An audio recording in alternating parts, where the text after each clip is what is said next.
उस वक्त दुनिया के पास तो मेडिसिन थी नहीं, तो मेडिसिन पहुंचाना, और देश में वैक्सीन मैन्युफैक्चरिंग हो गया, लेकिन उस वक्त दुनिया के पास तो वैक्सीन था नहीं। जो 2-3 कंट्री वैक्सीन बनाती थी वो स्टॉक पाइलिंग करने लगी। वैसी स्थिति में मोदी जी ने वैक्सीन मैत्री चलाई। पहले पड़ोसी को और बाकी कंट्रियों को मोदी जी ने उस वक्त वैक्सीन दिया। कई लोगों को फ्री वैक्सीन दिया, कई लोगों को वैक्सीन सप्लाई किया। तो उससे दुनिया में इंडिया की शाख बढ़ी। दुनिया को ये एहसास हुआ कि इंडिया एक ऐसा कंट्री है जो हमारी मुश्किल स्थिति में हमारे साथ खड़ा रहता है। और ये ही स्थिति का लाभ लेके G20 में मोदी जी ने जो न्यू वर्ल्ड ऑर्डर में इंडिया लीडरशिप कैसे ले, उस वक्त मोदी जी ने एक बात रखी और डेवलप्ड कंट्री के साथ बात रखी कि हमें पेटेंट से बाहर निकल जाना चाहिए, और जब आपदा हो ऐसी स्थिति में एक दूसरे को सहयोग करना चाहिए। पेटेंटेड हमारी जो मेडिसिन है ये टेक्नोलॉजी को एक्सेस कर देना चाहिए। दुनिया ने बहुत सराहा और कहा कि दुनिया तैयार हो, इंडिया पहले करेगा। आज दिन तक दुनिया तैयार नहीं हुई, लेकिन दुनिया में एक इम्प्रेशन बनी कि हेल्थ एक्सेसिबल और एफोर्डेबल होनी चाहिए। और मोदी जी ने ये कहा कि हेल्थ स्वास्थ्य सेक्टर ये हमारे लिए सेवा का सेक्टर है, हमारे लिए कॉमर्स नहीं है। ये दुनिया को संदेश दिया।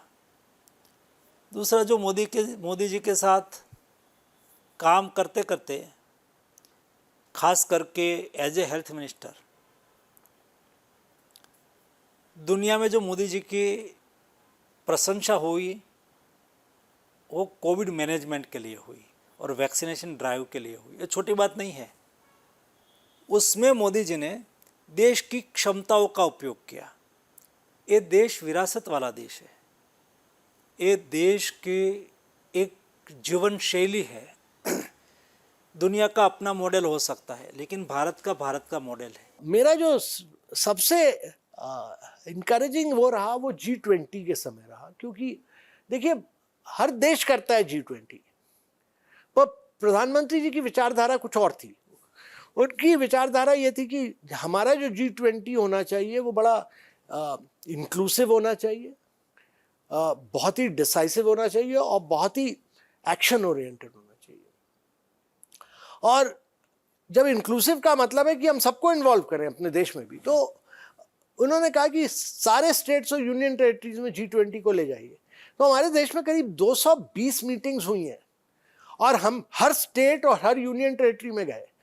पर जाने के पहले उन्होंने चीफ मिनिस्टर और गवर्नर्स की एक वर्चुअल मीटिंग यहाँ की, और वर्चुअल मीटिंग में कहा, और मेरे से प्रेजेंटेशन करवाया गया था, और सारे चीफ मिनिस्टर और गवर्नर्स को बोला कि भाई ये G20 आपकी है, आप लोग इसको लीड करिए। और जब स्टेट्स में गए तो कोई ऐसा स्टेट नहीं था जिसने नहीं सपोर्ट किया हो G20 को। G20 एक नेशनल प्रोग्राम नहीं, बल्कि एक पंचायत लेवल प्रोग्राम, एक डिस्ट्रिक्ट लेवल प्रोग्राम, एक म्युनिसिपल लेवल प्रोग्राम और एक स्टेट लेवल प्रोग्राम बन के निकला। और ये इंक्लूसिविटी जो भारत में आई इसकी वजह से, और इसकी वजह से हम कई डिस्ट्रिक्ट्स में बदलाव ला पाए।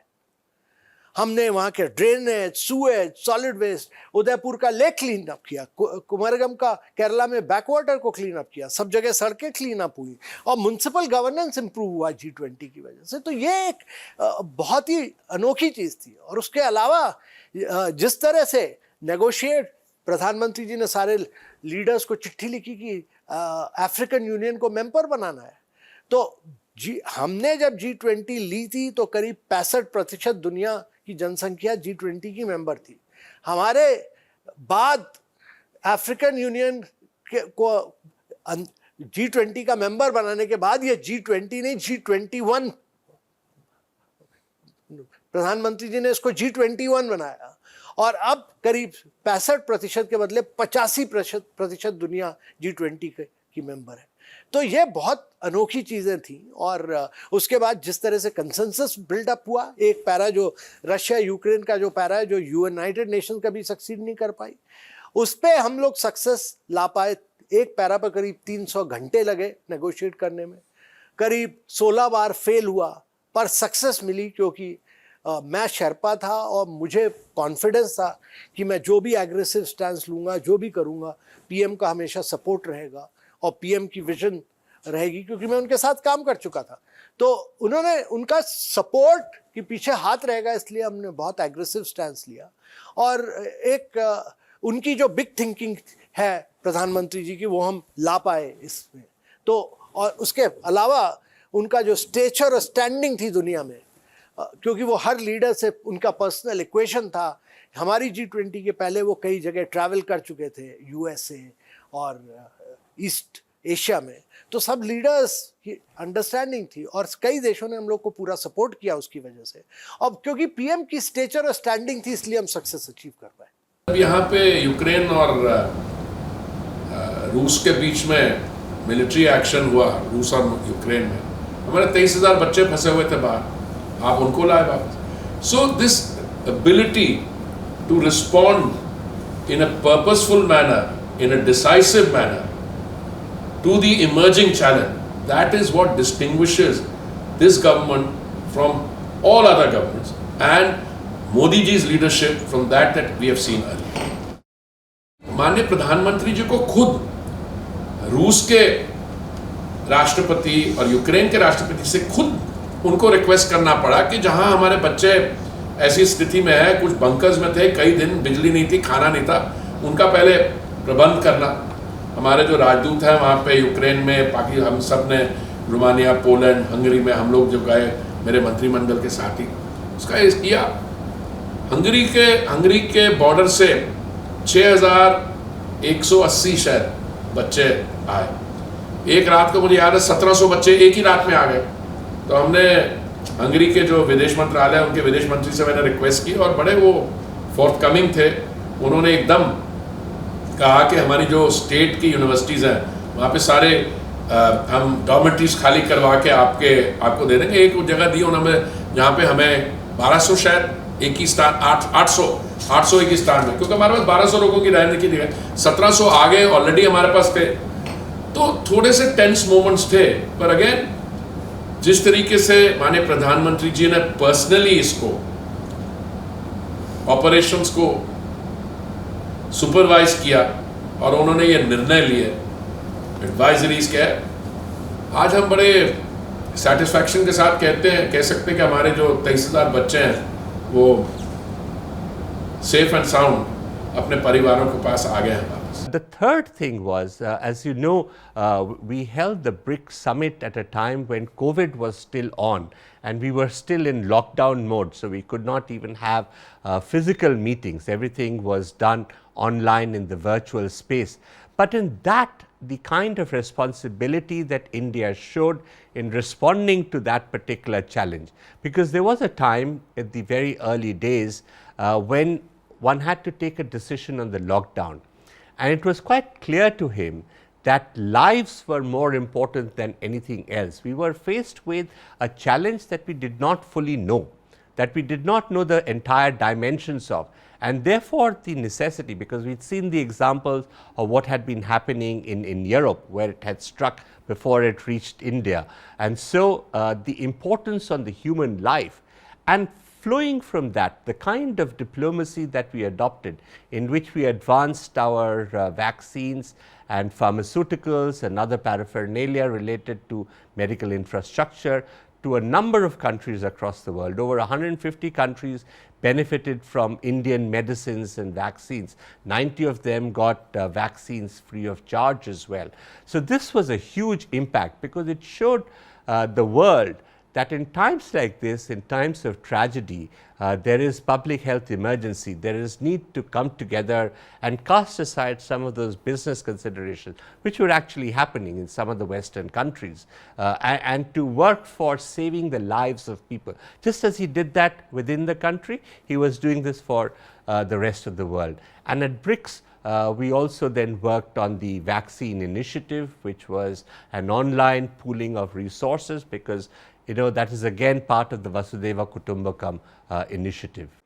वैक्सीन की यात्रा में माननीय प्रधानमंत्री जी ने शुरू से ही कहा कि देश के लिए तो ये बनेंगे ही, लेकिन ये काम हम मानवता के लिए कर रहे हैं। और उन्होंने यही बात यूएन जनरल असेंबली में भी कही और हमारे लिए ये एक मंत्र था। तो शुरू से ही सोच रहती थी कि किस तरह से ये उपलब्धता संभव करी जाए। तो इसको चलते आगे जब ये वैक्सीन बनने शुरू हो गए, दिखना शुरू हो गया, और तो फिर एक कार्यक्रम से उभर के आया, वैक्सीन मैत्री उस कार्यक्रम को कहा गया।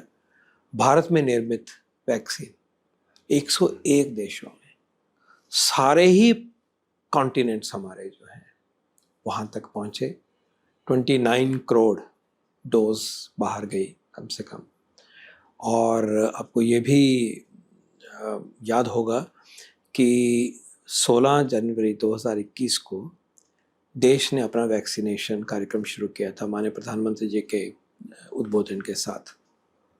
और उसी दिन से लगभग अगले 15 दिन में हमारे देश के जो निर्मित वैक्सीन थे हमारे नेबरिंग कंट्रीज़ में गए, बांग्लादेश गए, नेपाल गए, और देशों में आसपास जो हमारे स्पेशल रिलेशनशिप वाले थे।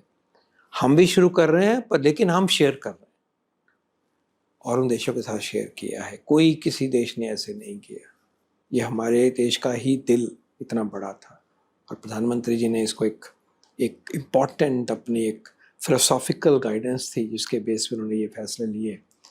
तो ये बहुत बड़ी एक कंट्रीब्यूशन है कि कोविड के दौरान हमने अपने देश में वैक्सीन उपलब्ध कराए, लेकिन मानवता के लिए भी ये जो life saving, disease preventing, pandemic controlling tool था वो सबके साथ देश ने शेयर किया। कोविड की महामारी में अल्टीमेट जीत जो दिलाई वो वैक्सीन्स ने दिलाई। हमारे देश में वैक्सीन बनाने की, उसको डेवलप करने की स्केल पे इंडस्ट्री हमारी इतनी बड़ी है, उसको प्रोड्यूस करने की बहुत कैपेसिटी रही है। तो शुरू से ही क्लियर था कि इसके ऊपर काम करना है और माननीय प्रधानमंत्री जी ने कहा कि इस पे सबको लगना है। और उन्होंने एक 14 अप्रैल 2020 में एक ओपन कॉल भी दी थी कि मैं चाहूँगा कि वैक्सीन डेवलप हो, लग जाओ इसके पीछे।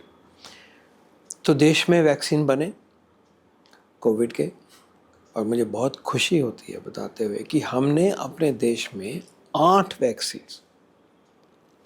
वैक्सीन्स को हमने जो देश की धरती पे बने उनको ऑथराइजेशन दी कि वो इस्तेमाल हो सकते हैं।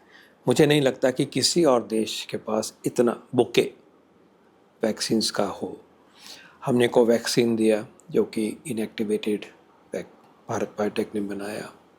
कोविशील्ड हुआ, बहुत नंबर उससे बना। और कोवैक्सीन तो ICMR के जो वायरस था उसको ही आगे ले जाके वैक्सीन बनाया गया है, इंडिजिनस। कोविशील्ड बना, स्पुतनिक वैक्सीन बना, हमने DNA वैक्सीन बनाया, हमने mRNA वैक्सीन बनाया, और वो बनाया जो कि नॉर्मल कोल्ड चेन में स्टेबल होता है, रहता है, -70 वगैरह नहीं चाहिए उसको, 2 से 8 डिग्री चाहिए, वो करके दिखाया। नेज़ल वैक्सीन बनाया, एक नैनो पार्टिकल का भी वैक्सीन इसी धरती पे बना, and so on. So 8 vaccine देश ने लाइसेंस तक लेके गए, मैन्युफैक्चर हुए और लाइसेंस तक लेके गए। और सारे ही platform, scientific platform, mRNA, DNA, adenovectoral, nano particle, protein sub unit, सब इस्तेमाल हुए। बहुत बड़ी उपलब्धि है देश की। लेकिन उन्होंने इतना सिस्टमेटिकली इनकरेज किया इस एंडेवर को, बार बार उसका रिव्यू करते थे, उसकी प्रोग्रेस पूछते थे। कोई बॉटलनेक अगर हम इंडिकेट करते थे उनको, तो सीधी डायरेक्शन हमें मिलती थी कि उसको सॉल्व कैसे करना है। और आपको याद होगा कि वो नवंबर के महीने में खुद 3 वैक्सीन मैन्युफैक्चरर्स के साइट्स पे गए। वो अहमदाबाद गए, पुणे गए और हैदराबाद गए, एक ही दिन ट्रैवल किया उन्होंने, और इंडस्ट्री को, उन टीम्स को इनकरेज किया। इसके साथ साथ जो साइंस एंड टेक्नोलॉजी में वैक्सीन्स की इजाद हो रही थी, टेस्ट उसके बारे में जो एसेज हो रहे थे, एनिमल टेस्टिंग हो रही थी, क्लिनिकल ट्रायल्स हो रहे थे, उन सब के ऊपर हम इन्फॉर्म करते थे और वो हमें इनकरेज करते थे। वैक्सीन मैन्युफैक्चरर के साथ उन्होंने वीसीज करी। एक पर्टिकुलर बारी उन्होंने फिज़िकल मीटिंग भी करी सबको इकट्ठा करके, ताकि वो समझें, मतलब डायरेक्ट आप कहिएगा स्टीयरिंग उन्होंने वैक्सीन डेवलपमेंट के लिए उन्होंने करा। और उसका रिज़ल्ट यही हुआ कि देखिए देश ने 220 करोड़ से ज़्यादा वैक्सीन डिलीवर करे और अपने देश के निर्मित वैक्सीन गए। इसके अलावा और शुरू से उन्होंने कहा कि ये जो वैक्सीन देश बनाएगा, भारत बनाएगा, वो देश के लिए ही नहीं होंगे, मानवता के लिए। उन्होंने ये बार बार उन मीटिंग्स में उनके ये शब्द अभी भी मेरे गूंजते हैं मेरे कानों में कि मानवता के लिए है ये, भारत मानवता के लिए ये काम करेगा। और हमने इससे पहले बहुत सारी मेडिसिन, जैसे हम बताया कि 100-150 कंट्रीज़ में हमारी दवाइयाँ गई थी, तो उसी श्रृंखला में ये था कि वैक्सीन भी हम देंगे। और अल्टीमेटली हमने 101 देशों में भारत के बने हुए वैक्सीन पहुँचे। 29 करोड़ डोज जो हैं वो बाहर गई और सब कॉन्टिनेंट्स में हमारे वैक्सीन्स पहुँचे हैं। अब वैक्सीन में तो एक रिव्यू कर रहे हैं, आशीर्वाद दे रहे हैं, गाइड कर रहे हैं, तो एक पार्ट है। एक पार्ट इसका ये भी होता था जब डिफ़िकल्ट डिसीजंस आते थे, जैसे कि वही वैक्सीन जब उपलब्ध हो जाएंगे तो किस तरह से दिए, सबसे पहले कहाँ दिए गए। एक ही दिन में तो मिलियन वैक्सीन या बिलियन वैक्सीन तो नहीं आ गए, थोड़े आए, अगले दिन बढ़े, अगले महीने और बढ़े। तो उनको जब हमने कहा कि इस तरह से वैक्सीन्स को हम शुरुआत करेंगे कि हेल्थ वर्कर्स से करेंगे, डॉक्टर नर्सेज से करेंगे, फिर जो कोरोना वॉरियर्स हैं, हमारी जो एजेंसीज़ हैं जो कि ज़मीन स्तर पे जाके कोविड कंट्रोल दिखाते हैं, जो हमारे पुलिसकर्मी हैं, हमारे सिविल सर्विसेज को मेंटेन करने वाले एसेंशियल सर्विसेज को उनको देना है। उसके बाद में फिर एल्डरली से शुरू करेंगे, क्योंकि वैक्सीन की बनने की रफ्तार एकदम से ऐसे नहीं होगी, धीरे धीरे बिल्ड और फिर बहुत तेज़ी से एकदम से बढ़ गई। तो इस फेज़ में रैशनलाइज करना, उसका साइंटिफिक बेसिस जो था, उसके बेस के ऊपर उन्होंने हमारे जो सुझाव थे उनको उन्होंने चिन्हित किया और कितने सुचारू तरीके से, इतना अच्छा हमने वो बनाया, कोविन प्लेटफॉर्म बनाया, जिसके द्वारा कि सुचारू तरीके से वैक्सीन घर घर में पहुंच गया,